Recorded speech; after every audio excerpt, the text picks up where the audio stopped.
In this video I'm going to show you how to replace the ink cartridges of your HP DeskJet 4252e printer. First step is to switch on the printer.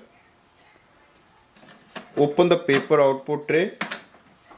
Behind the paper output tray you will see the ink chamber door. You just have to push it forward. Wait for the ink cartridges to move and come into the middle.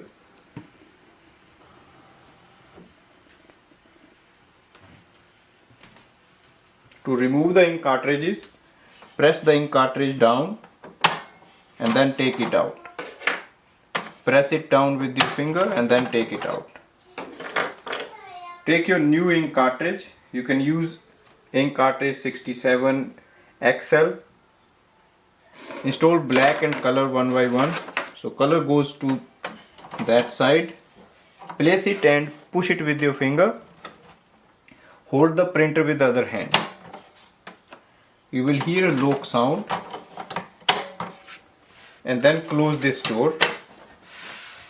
Just check on the display panel. So you can clearly see both the ink cartridges are full and they are showing up there. That means we have successfully installed the ink cartridge. Thanks for watching.